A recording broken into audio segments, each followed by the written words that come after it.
Hello my charming students, welcome to the chemistry classes. आज हम लोग केमिस्ट्री को डिस्कस करने वाले हैं। जैसा कि मैंने आपसे कहा था कि मैं साइंस पे भी वीडियोज शूट करूंगा और क्लासेस दूंगा आपको, तो आज वो टाइम आ चुका है जबकि हम लोग केमिस्ट्री पे डिस्कशंस करने वाले हैं। तो हम लोग देख लेते हैं आज हम लोग केमिस्ट्री में क्या पढ़ने वाले हैं। केमिस्ट्री में जो आज हम लोग पढ़ने वाले हैं वो एक बहुत ही इंपॉर्टेंट टॉपिक है जिसे हम लोग एलिमेंट्स के नाम से जानते हैं। बेसिकली एलिमेंट्स के बारे में डिस्कशन करने से पहले हम लोगों को कुछ बातें पता होनी चाहिए, जो कि एलिमेंट्स क्या है, कैसे वर्क करता है, वगैरह वगैरह। देखिए, इस वर्ल्ड में जितने सारे भी आपको लिविंग नॉन लिविंग थिंग्स दिखते हैं, जो भी विजिबल चीज़, जो भी नॉन लिविंग थिंग्स, क्रिएचर्स जो भी दिखते हैं आपको, वो सारे के सारे एटम्स से बने हुए हैं। They all are made up of many atoms. When atoms combine together they form a structure, they form a body. ठीक है, तो हम लोग देख लेते हैं। तो एलिमेंट्स जो होते हैं वो किस तरह से, वो भी एटम्स के ही पार्ट होते हैं, वो भी एटम्स से ही बने हुए होते हैं। एटम्स जुड़ते हैं तब एलिमेंट्स बनते हैं। अब देखते हैं हम लोग एलिमेंट्स बेसिकली होते क्या हैं।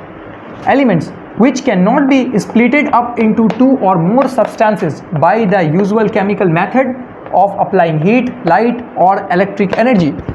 एलिमेंट्स जो होते हैं उसे हम लोग, वो एक ही तरह के एटम्स के बने हुए होते हैं। फॉर एग्जांपल, अगर हम बात करें कि एलिमेंट्स की बात कर रहे हैं, अगर कोई कार्बन को हम ले लेते हैं, कार्बन अगर बना हुआ है तो कार्बन अपने ही एटम्स से बना हुआ है, उसमें किसी और दूसरे चीज़ का एटम्स नहीं है। तो एलिमेंट्स जो होते हैं वो अपने प्योर फॉर्म में होते हैं, तभी एलिमेंट्स कहलाते हैं। ठीक है, और उसे हम लोग किसी भी केमिकल एनर्जी से, किसी भी जनरल केमिकल एनर्जी से, किसी भी फिजिकल चेंजेस से, किसी भी तरह का प्रेशर अप्लाई करके उसके एटम्स को हम लोग नहीं बदल सकते। जी हाँ, बिल्कुल नहीं बदल सकते। एलिमेंट्स अपने प्योर फॉर्म में ही होते हैं, तब वो एलिमेंट्स कहलाते हैं। तो अब आगे हम लोग को देखना है कि एलिमेंट्स को जो फर्दर डिवाइड किया गया है, उसको डिवाइड किया गया है 3 जोन्स में, 3 काइंड्स में। सबसे पहला काइंड है मेटल, दूसरा काइंड है नॉन मेटल, तीसरा काइंड है मेटलॉइड्स। तो बेसिकली ये सारे चीज़ क्या होते हैं वो हम एक एक करके अभी आपको डिस्कस करेंगे और समझाएंगे। फिलहाल आपको याद ये रखना है कि दुनिया में हर एक चीज़ जो भी बना हुआ है, जो भी चीज़ आपको अर्थ पे दिखता है, वो हर एक चीज़ एटम्स से बना हुआ है, एटम्स से ही बना हुआ है। डिफरेंट काइंड्स ऑफ एलिमेंट्स के एटम एक साथ कंबाइन करते हैं, तब जा करके हम लोगों को एक स्ट्रक्चर देखने को मिलता है, चाहे वो हम हो, आप हो, या कोई भी नॉन लिविंग क्रिएचर्स हो। तो हम लोग देख लेते हैं मेटल्स के बारे में। What are metal? Basically metals are the electricity conducting materials.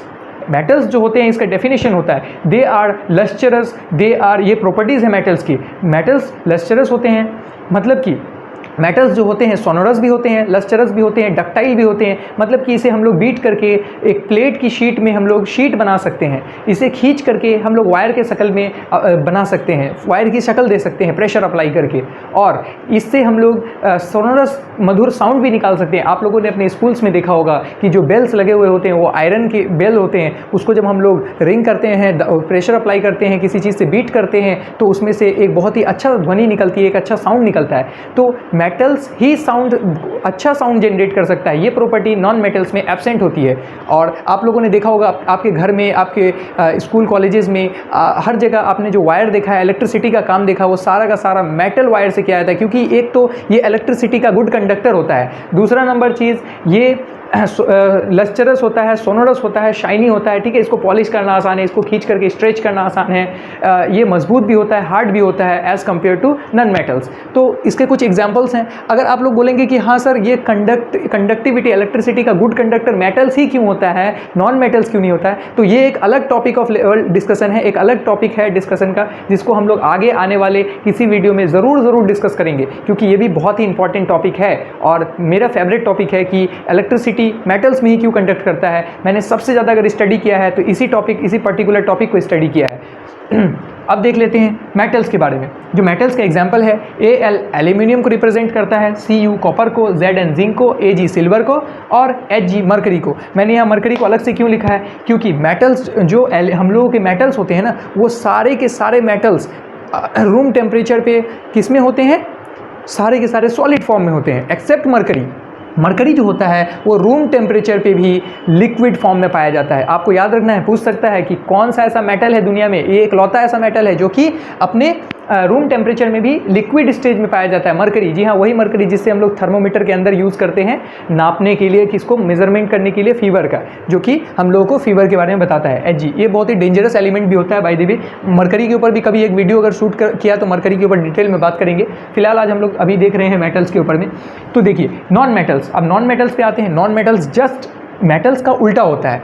कैसे उल्टा होता है? नॉन मेटल्स जो होता है ना, they are not sonorous, they are not lustrous, they are not ductile, they are not malleable, मतलब कि ना इसको पीट करके एक शीट बनाया जा सकता है, ना इसको खींच के वायर की शक्ल में अप्लाई किया जा सकता है, वायर की शक्ल दी जा सकती है, ना ही ये शाइनी होता है, ये डल होता है, ये बहुत ही ब्रिटल होता है, डल होता है, ठीक है, ये बहुत ही देखने में भी अच्छा नहीं होता है एज़ कम्पेयर टू मेटल्स। तो इसके कुछ एग्जाम्पल्स हैं, कार्बन है, सल्फर हैं, Cl क्लोरीन को रिप्रेजेंट करता है और Kr क्रिप्टन को रिप्रेजेंट करता है।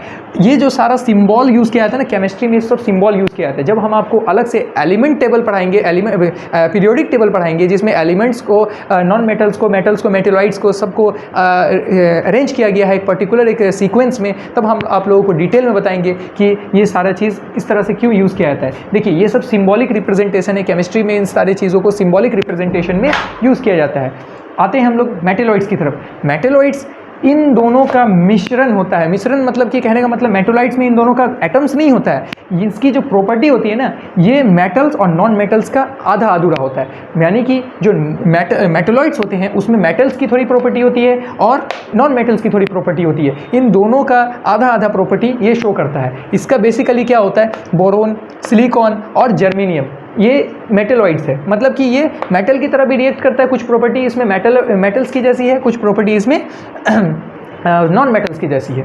तो हम लोग देख लेते हैं, सबका अलग अलग यूजेस भी है। जैसे कि मेटल्स वगैरह का यूज़ जो होता है ना, वो ब्रिजेस को बनाने के लिए होता है। इलेक्ट्रिसिटी में जितने सारे अप्लाइंसेज होते हैं, जो वायर्स वगैरह होते हैं, ठीक है, जो कि इलेक्ट्रिसिटी के गुड कंडक्टर्स होते हैं, उनका क्रिएशन, उनके जो क्रिएशन किया जाता है, उनका जो मतलब कि प्रोडक्शन किया जाता है, उसमें इसी का यूज़ किया जाता है। नॉन मेटल्स जो होता है बेसिकली इसको इंसुलेटर की तरह से यूज़ किया जाता है। जैसे कि rubber is also a kind of insulator, ठीक है। हालांकि रबर एलिमेंट नहीं है, क्योंकि एलिमेंट किसको कहते हैं, जो प्योर फॉर्म में रहता है। लेकिन ये सारा चीज़ जो है ना, जो रबर मैंने बोला वो इम्प्योर फॉर्म में है, वो सब्सटेंस है। अब सब्सटेंस क्या होता है, जो दो मेटल्स के, दो अलग अलग एलिमेंट्स के जो एटम्स होते हैं उनको आपस में केमिकली कंबाइन कराया जाता है एक डेफिनिट प्रोपोर्शन में, तब वो जा करके एक सब्सटेंस बनता है, एक कंपाउंड बनता है। वो हम आगे आपको पढ़ाएंगे कैसे होता है, कंपाउंड कैसे बनाया जाता है, ठीक है। एलिमेंट्स को तोड़ा जाता है और कंपाउंड्स में चेंज किया जाता है, ठीक है, वो आगे हम आपको बताएंगे। और मेटेलॉइड्स का जो इस्तेमाल होता है वो सेमीकंडक्टर के रूप में होता है। ये भी इलेक्ट्रिसिटी में